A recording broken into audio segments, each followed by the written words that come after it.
नमस्कार, खेल समाचार में आप सभी का स्वागत है। और आज खेल समाचार के इस अंक में हम देखेंगे कि किस तरह से भारतीय फुटबॉल टीम ने शानदार प्रदर्शन किया किंग्स कप के सेमीफाइनल में। हालांकि टीम को हार मिली इराक से, लेकिन फिर भी टीम ने इस मुकाबले में इराक को कड़ी टक्कर दी।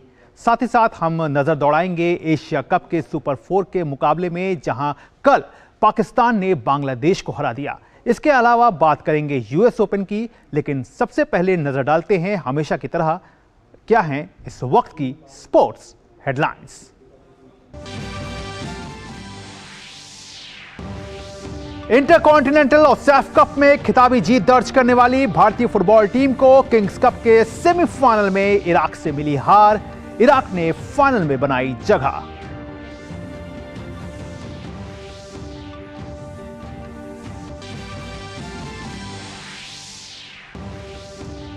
एशिया कप के सुपर 4 के पहले मुकाबले में पाकिस्तान ने बांग्लादेश को 7 विकेट से हराया।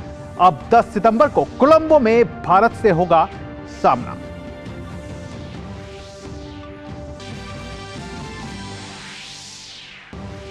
यूएस ओपन के पुरुष युगल वर्ग में आज रात बोपन्ना और एबडेन की जोड़ी खेलेगी सेमीफाइनल मुकाबला।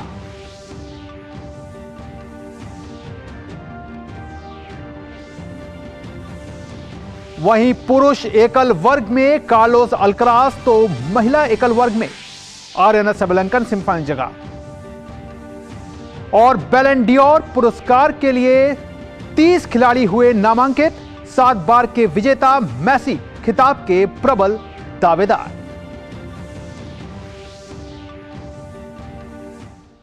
और शुरुआत करते हैं फुटबॉल की खबर के साथ, जहां थाईलैंड में खेले गए किंग्स कप के सेमीफाइनल मुकाबले में इराक ने भारत को पेनल्टी में हराकर प्रतियोगिता के फाइनल में जगह बना ली।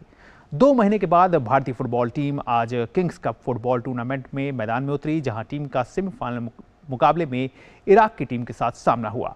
भारतीय टीम ने शानदार खेल दिखाया और खेल के 16वें मिनट में ही बढ़त हासिल कर ली। हालांकि 27वें मिनट में इराक की टीम ने जवाबी हमला किया और पेनल्टी के जरिए गोल कर स्कोर लाइन को 1-1 की बराबरी पर ला दिया। इसके बाद मैच के दूसरे हाफ में भारतीय टीम ने दम दिखाया और खेल के 51वें मिनट में इराक के खिलाड़ी हसन ने अपने ही गोल पोस्ट में गोल दाग भारतीय टीम को 2-1 से आगे कर दिया। हालांकि खेल के 79वें मिनट में इराक ने पेनल्टी के जरिए दूसरा गोल कर स्कोर लाइन को बराबरी पर ला दिया, जिसके बाद मैच का फैसला पेनल्टी शूटआउट में हुआ। और अब बात कर लेते हैं एशिया कप की, जहां एशिया कप के सुपर 4 के पहले मुकाबले में बुधवार को लाहौर में खेले गए इस मुकाबले में पाकिस्तान ने बांग्लादेश को 7 विकेट से हरा दिया। पाकिस्तान को जीत के लिए 194 रन की दरकार थी, जिसे टीम ने 3 विकेट खोकर 194 रन बनाकर हासिल कर लिया। पाकिस्तान ने 39.3 ओवर में लक्ष्य को प्राप्त किया। पाकिस्तान की ओर से इमामुल हक ने 78 रन की पारी खेली, तो वहीं मोहम्मद रिजवान 63 रन पर नाबाद रहे। इससे पहले मैच में बांग्लादेश ने टॉस जीता और पहले बल्लेबाजी करने का फैसला किया। बांग्लादेश की ओर से मुशफिकुर रहीम और कप्तान शकीब अल हसन ने अर्धशतकीय पारियां खेली। बांग्लादेश की टीम 38.4 ओवर में 193 रन पर ऑल आउट हो गई। पाकिस्तान की ओर से हारिस रऊफ ने 4 तो नसीम शाह ने 3 विकेट लिए। और अब बात कर लेते हैं ओडीआई रैंकिंग की। शुभमन गिल और ईशान किशन ने मौजूदा एशिया कप में शानदार प्रदर्शन का जो नतीजा है वो ताज़ा जारी आईसीसी वनडे रैंकिंग में मिला है। दोनों बल्लेबाज वनडे रैंकिंग में अपने करियर की सर्वश्रेष्ठ रैंकिंग हासिल कर चुके हैं। शुभमन गिल तीसरे स्थान पर पहुंच गए हैं, तो वहीं गेंदबाजी रैंकिंग में मोहम्मद सिराज शीर्ष 10 में शामिल एकमात्र भारतीय गेंदबाज हैं। आईसीसी ने वनडे की ताज़ा रैंकिंग जारी कर दी है। मौजूदा एशिया कप के पहले 2 मैचों में शानदार बल्लेबाजी करने वाले सलामी बल्लेबाज शुभमन गिल को रैंकिंग में 1 स्थान का फायदा हुआ है। शुभमन गिल ने नेपाल के खिलाफ सोमवार को नाबाद 67 रन की पारी खेली थी। इस प्रदर्शन के बाद से वह 750 रेटिंग अंकों के साथ तीसरे स्थान पर पहुंच गए हैं। यह उनके करियर की सर्वश्रेष्ठ रैंकिंग है। वो रैंकिंग में शीर्ष भारतीय बल्लेबाज हैं। शुभमन गिल अब तक 29 एक दिवसीय अंतर्राष्ट्रीय मैच खेल चुके हैं, जिसमें उन्होंने 63.08 के औसत से 102.64 के स्ट्राइक रेट से 1514 रन बनाए हैं। वो अब तक एक दोहरा शतक समेत 4 सेंचुरी और 7 अर्धशतक लगा चुके हैं। एशिया कप के पहले मैच में भारत को मुश्किल परिस्थिति से निकालने वाले ईशान किशन ने 12 पायदान की छलांग के साथ 24वां स्थान हासिल कर लिया है। ईशान किशन ने पाकिस्तान के खिलाफ 82 रन की शानदार पारी खेली थी। ईशान किशन ने अब तक सिर्फ 19 एकदिवसीय मैच ही खेले हैं। बल्लेबाजी रैंकिंग में विराट कोहली 10वें स्थान पर बने हुए हैं। पाकिस्तान क्रिकेट टीम के कप्तान बाबर आजम 882 अंकों के साथ रैंकिंग में शीर्ष पर बने हुए हैं। दक्षिण अफ्रीका के रॉसी वैन डेर डुसेन के 777 रेटिंग अंक हैं, वो रैंकिंग में दूसरे नंबर पर हैं। वहीं बात अगर गेंदबाजी रैंकिंग की जाए तो शीर्ष 10 में एकमात्र भारतीय के रूप में मोहम्मद सिराज मौजूद हैं। मोहम्मद सिराज 652 रेटिंग अंकों के साथ 8वें स्थान पर हैं। वह भारत के सर्वश्रेष्ठ रैंकिंग वाले गेंदबाज हैं। उनके बाद कुलदीप यादव 12वें और जसप्रीत बुमराह 35वें स्थान पर हैं। एक दिवसीय गेंदबाजों की सूची में ऑस्ट्रेलिया के तेज गेंदबाज जोश हेजलवुड शीर्ष पर काबिज हैं। दूसरे नंबर पर उनके हमवतन मिशेल स्टार्क हैं।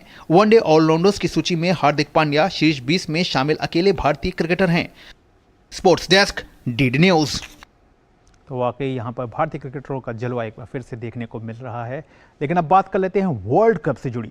विश्व कप मुकाबलों के टिकटों की भारी मांग को देखते हुए बीसीसीआई इस बहुप्रतीक्षित टूर्नामेंट के लगभग 4 लाख टिकट जारी करेगा। अधिक से अधिक प्रशंसकों तक टिकटों की पहुंच बनाने के लिए ये कदम उठाया जा रहा है। 8 सितंबर को भारतीय समय अनुसार रात 8 बजे से सभी मैचों के टिकटों की बिक्री शुरू होगी। प्रशंसक आधिकारिक वेबसाइट पर जाकर टिकट खरीद सकते हैं। समय आने पर प्रशंसकों को टिकटों की बिक्री के अगले चरण की जानकारी भी दी जाएगी। और अब बात कर लेते हैं हॉकी की। चीन के हांगझोउ में होने वाले एशियाई खेल 2022 के लिए भारतीय दल की सारी तैयारियां पूरी हो गई हैं। टीम के रवाना होने से पहले राजधानी दिल्ली में एक समारोह का आयोजन किया गया। समारोह में एशियाई खेलों के लिए खिलाड़ियों की औपचारिक पोशाक और खेल किट का अनावरण किया गया। भारतीय महिला हॉकी टीम की मौजूदा कप्तान और गोलकीपर सविता पूनिया और पुरुष टीम के गोलकीपर पिया श्रीजेश टीम की एशियाई खेलों की नई पोशाक से काफी खुश दिखे। हमारे संवाददाता तापस भट्टाचार्य ने इन दोनों खिलाड़ियों से खास बातचीत की। देखिए।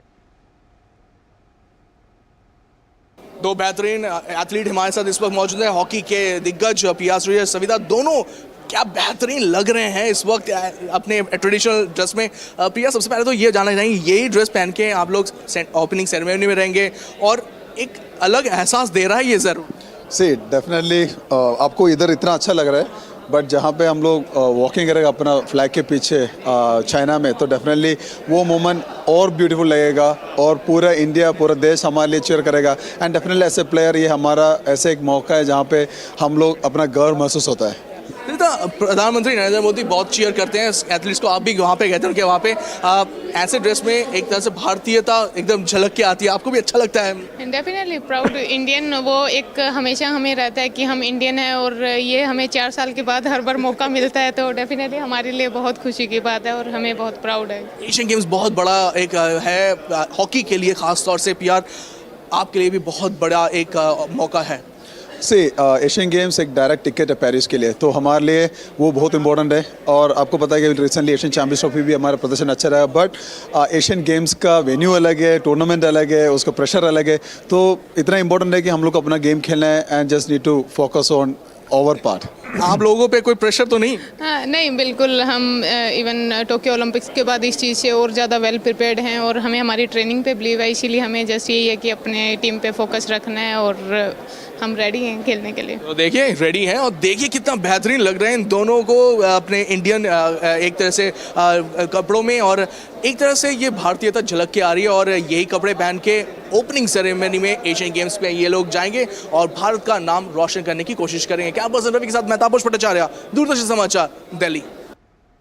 तो वाकई भारतीय हॉकी टीम के सामने एक बड़ी चुनौती रहेगी, क्योंकि भारतीय हॉकी टीम ने फिलहाल जिस तरह का प्रदर्शन एशियन चैंपियंस ट्रॉफी में दिखाया है, उसी प्रदर्शन की दरकार जो रहेगी वो एशियन गेम्स में भी रहेगी। अब बहरहाल अगली खबर का रुख कर लेते हैं। भारत के शॉटपुट खिलाड़ी तेजिंदर पाल सिंह तूर आगामी एशियाई खेलों में अपने अच्छे प्रदर्शन को लेकर आश्वस्त हैं। हमारे संवाददाता तापस भट्टाचार्य से खास बातचीत में तेजिंदर पाल सिंह तूर ने कहा कि इस समय देश में खेलों का स्तर काफ़ी बढ़ गया है। साथ ही साथ उन्होंने केंद्र सरकार द्वारा मिल रही सुविधाओं से खिलाड़ियों को काफ़ी मदद मिलने की भी बात कही। मेरे साथ इस वक्त मौजूद है ताजिंदर पाल सिंह तूर, जो कि एक तरह से तैयार है एशियन गेम्स में अपना भारत का परचम लहराने के लिए।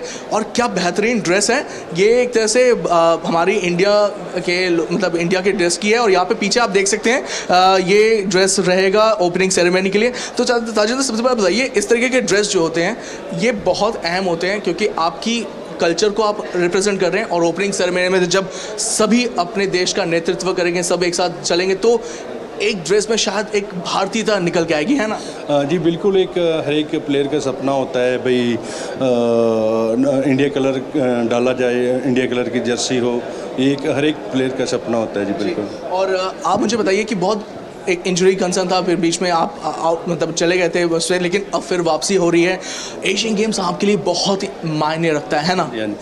जी बिल्कुल, अभी जैसे मेरे ATF में last to last month injury हो गया था, अभी बहुत रिकवर है। मुझे आस है अभी मैं इंडिया के लिए मेडल लेकर आऊँगा जी। एक चीज़ बताइए, जब ट्रेनिंग करते हैं बाहर जाते हैं, ट्रेनिंग करते हैं, एक तरफ से ये टॉप स्कीइंग बहुत मैटर करता है, और हमने देखा है कि पिछले कुछ सालों में भारत जो इंडियन गवर्नमेंट है, स्पोर्ट्स मिनिस्ट्री है, वो बहुत ज़्यादा पुश कर रहा है। तो आपको लगता है कि एक तरह से ये एक शायद सुनहरा समय है भारतीय स्पोर्ट्स के लिए? जी बिल्कुल, जैसे हमारे साई होगी, एथलेटिक फेडरेशन ऑफ इंडिया होगी, ये सारे मिलकर बहुत अच्छा काम कर रहे हैं। जैसे साई ने टॉप्स की स्कीम चलाई हुई है, जो हमें पर मंथ पॉकेट अनाउंस देते हैं, जो जिससे हम अपने सप्लीमेंट वगैरह खरीद सकते हैं।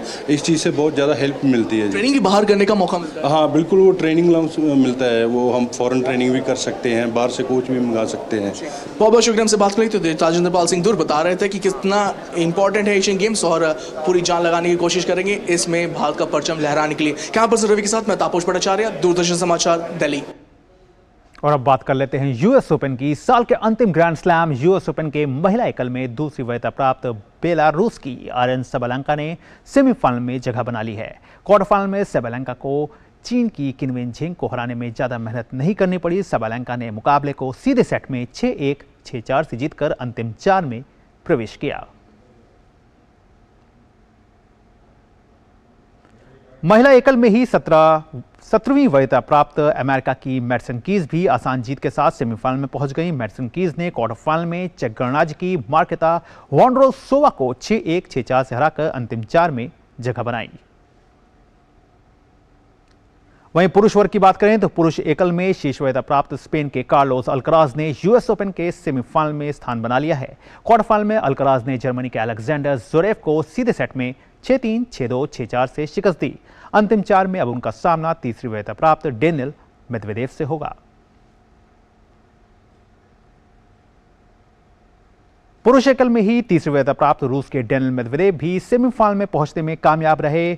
मेदवेदेव ने अपने ही देश के 8वीं वरीयता प्राप्त आंद्रे रुब्लेव को हराकर ये कामयाबी हासिल की। मेदवेदेव ने मुकाबले को सीधे सेट में 6-4, 6-3, 6-4 से अपने नाम किया। वहीं पुरुष युगल में आज रात भारत के रोहन बोपन्ना सेमीफाइनल मुकाबला खेलते दिखाई देंगे। बोपन्ना और उनके ऑस्ट्रेलियाई जोड़ीदार मैथ्यू एबडन की जोड़ी का सामना सेमीफाइनल में फ्रांस के निकोलस महूत और पियरे हर्बर्ट की जोड़ी के साथ होगा। और अब बात कर लेते हैं बैलन डियोर की।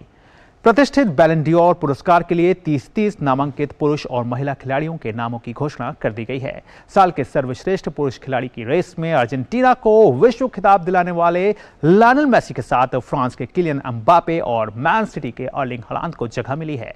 वहीं महिला वर्ग में विश्व कप में अच्छा प्रदर्शन करने वाले खिलाड़ियों को प्राथमिकता दी गई है। के लिए फुटबॉल के मैदान पर शानदार प्रदर्शन करने वाले खिलाड़ियों को दिए जाने वाले प्रतिष्ठित बैलन ड'ओर पुरस्कार के लिए नामांकित खिलाड़ियों की घोषणा कर दी गई है। पिछले साल अर्जेंटीना को विश्व खिताब दिलाने वाले करिश्माई कप्तान लायनल मेसी सहित 30 नामांकित खिलाड़ियों के नाम का ऐलान किया गया है। यह पुरस्कार फ्रांस की फुटबॉल मैगजीन द्वारा दिया जाता है। 7 बार के विजेता मेसी के नेतृत्व में अर्जेंटीना ने दिसंबर 2022 में कतर में आयोजित हुए फीफा विश्व कप के फाइनल में फ्रांस को हराकर 1986 के बाद विश्व कप का खिताब अपने नाम किया था। इस प्रतियोगिता में मेसी ने शानदार प्रदर्शन करते हुए 7 गोल किए थे। उन्हें प्लेयर ऑफ द टूर्नामेंट चुना गया था। 5 बार के बैलन ड'ओर पुरस्कार विजेता पुर्तगाल और अल नसर के स्ट्राइकर क्रिस्टियानो रोनाल्डो को इस बार नामांकित नहीं किया गया है। पिछले 20 साल में पहला मौका है जब वो उस पुरस्कार की रेस में शामिल नहीं है। पिछले साल विश्व कप में सबसे अधिक गोल करने वाले फ्रांस के किलियन एम्बाप्पे को भी 30 नामांकित खिलाड़ियों में रखा गया है। एम्बाप्पे ने पिछले कुछ सालों में फ्रांस और पेरिस सेंट जर्मेन के लिए शानदार प्रदर्शन किया है। पिछले सत्र में खिताब के हैट्रिक लगाने वाले इंग्लिश क्लब मैनचेस्टर सिटी के खिलाड़ियों का दबदबा बैलन ड'ओर के नामांकन में देखने को मिला। पिछले सत्र में टीम के शीर्ष goal scorer Erling Haaland, midfielder Kevin De Bruyne, Ruben Dias, विश्व कप विजेता Julian Alvarez, Bernardo Silva, Rodri और जोस्को ग्वार्डियोल को नामांकन मिला है। इंग्लैंड के मिडफील्डर बेलिंगम और स्ट्राइकर हैरी कीन को भी नामांकित खिलाड़ियों में शामिल किया गया है। प्रीमियर लीग के अन्य खिलाड़ियों में आर्सेन के बुकायो साका और मार्टिन, लिवरपूल के अनुभवी striker Mohamed Salah, Manchester United के गोलकीपर आंद्रे ओनाना और एस्टन विला के द गोलकीपर एमिलियानो मार्टिनेज को उनके बेहतरीन प्रदर्शन का फल मिला है और उन्हें भी नामांकित खिलाड़ियों में जगह मिली है। महिला वर्ग में नामांकित खिलाड़ियों में हाल ही में समाप्त हुए महिला विश्व कप में बेहतरीन प्रदर्शन करने वाले खिलाड़ियों को तरजीह दी गई है। फाइनल में स्पेन के हाथों शिकस्त खाने वाले इंग्लैंड की 4 खिलाड़ियों को नामांकन मिला है। वहीं पिछले 2 साल से यह खिताब जीतने वाली बार्सिलोना की एलेक्सिया पुटेलस को इस बार नामांकित नहीं किया गया है। चेल्सी की सैम केर और विश्व कप में सबसे अधिक गोल करने वाली जापान की हिनाता मियाजावा को नामांकित किया गया है। साल के सर्वश्रेष्ठ महिला और पुरुष खिलाड़ी के ये पुरस्कार 30 अक्टूबर को दिए जाएंगे। Sports desk, DD news. 2022 Qatar विश्व कप में अपनी टीम को विश्व विजेता बनाने वाले अर्जेंटीना फुटबॉल टीम के कप्तान लायनल मेसी एक बार फिर अपनी टीम के साथ दिखते नजर आएंगे। मौका विश्व कप क्वालिफायर का है, जहां अर्जेंटीना की टीम को इक्वाडोर के खिलाफ मुकाबला खेलना है। फुटबॉल स्टार लायनल मेसी मंगलवार को अर्जेंटीना की राष्ट्रीय फुटबॉल टीम के अभ्यास सत्र में दिखे। अर्जेंटीना को इक्वाडोर के खिलाफ विश्व कप क्वालिफायर खेलना है। ये पहला मौका है जब अर्जेंटीना की विश्व विजेता टीम 2026 के विश्व कप क्वालिफायर्स के लिए एक साथ दिखाई दी। ये अर्जेंटीना की राष्ट्रीय टीम है और इसमें कई शानदार खिलाड़ी हैं। कोच के पास चयन के लिए कई खिलाड़ी उपलब्ध हैं जो बहुत अच्छा खेल रहे हैं। हर खिलाड़ी यहाँ पर इसलिए है क्योंकि वे अपने क्लब के लिए अच्छा खेला है। इस बात से कोई फर्क नहीं पड़ता कि 2022 के विश्व कप में कौन था। हम वर्तमान में जी रहे हैं और ये अर्जेंटीना की राष्ट्रीय टीम है। आपको हमेशा तैयार रहना पड़ता है। बदलाव हो चुका है। हम 2022 विश्व कप में मिली जीत को जी चुके हैं। हमने उसका बहुत लुत्फ उठाया था। अब हमें देखना है कि अब क्या शुरू हो रहा है। हम चाहते हैं कि प्रशंसकों का हम पर विश्वास बना रहे। घरेलू टीम के रूप में ये हमारे लिए एक जश्न की तरह है। हम लोग मैच का लुत्फ उठाने के लिए ये मैच देखने आएंगे। उन्हें खुश करने के लिए हमसे जो हो पाएगा हम वो करेंगे। इक्वाडोर एक शानदार टीम है। वे शारीरिक रूप से बेहद मजबूत हैं।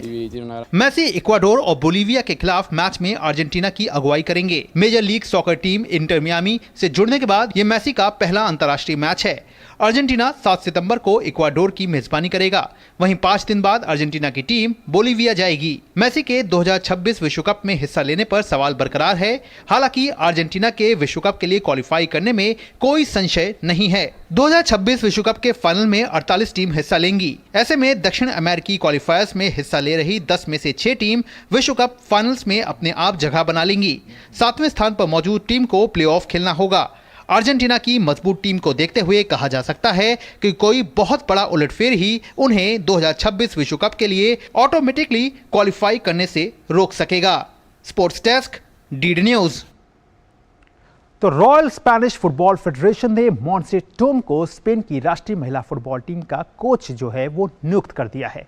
बतौर कोच ये पहली बार है जब कोई महिला स्पेन की राष्ट्रीय महिला फुटबॉल टीम की कोच बनी है। मॉन्से जॉर्जे विल्डा को हटाकर स्पेन महिला फुटबॉल टीम की कोच बनी है। स्पेन की महिला फुटबॉल टीम ने विश्व कप जरूर जीता, लेकिन इस जीत के बाद जिन कारणों के चलते स्पेनिश फुटबॉल चर्चा में रहा, ये पूरी दुनिया को पता है। ऐसे में अपनी छवि को धूमिल होने से बचाव की कड़ी में रॉयल स्पेनिश फुटबॉल फेडरेशन ने कड़ा कदम उठाते हुए स्पेन की राष्ट्रीय महिला फुटबॉल टीम के कोच जॉर्जे विल्डा को हटाकर मॉन्से टोम को स्पेन की राष्ट्रीय महिला फुटबॉल टीम का नया कोच नियुक्त किया है। ये पहली बार है जब कोई महिला स्पेन की राष्ट्रीय महिला फुटबॉल टीम की कोच बनी है। हालांकि रॉयल स्पेनिश फुटबॉल फेडरेशन ने यह साफ कर दिया है कि विल्डा का बतौर कोच स्पेनिश महिला टीम के साथ का जो साथ रहा वह काफी शानदार रहा। बहरहाल इस बदलाव का स्पेन के नागरिकों ने स्वागत किया है। देखिए, ये बहुत पहले ही हो जाना चाहिए था जब उनके खिलाफ कई शिकायतें थी। मैं समझती हूँ कि और भी ज्यादा करने की जरूरत थी। फेडरेशन में बदलाव की जरूरत है। मुझे ऐसा लगता है कि ये समय गलत है और नाकाफी भी है। इस तरह के मुद्दों के साथ हमें बहुत ज्यादा सावधान रहने की जरूरत है। जाहिर तौर पर इस तरह की बातें नहीं होनी चाहिए।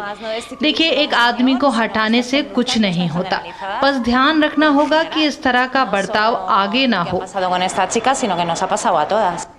बतौर कोच विल्डा की हालिया भूमिका काफी विवादास्पद रही। पिछले हफ्ते ही उन्होंने लुइस रुबेल्स के उस भाषण की सराहना की थी जिसमें उन्होंने इस्तीफा देने से इनकार करते हुए खुद को फर्जी नारीवाद का पीड़ित बताया था। ऐसे में आम जनों में उनके प्रति काफी गुस्सा देखा गया था।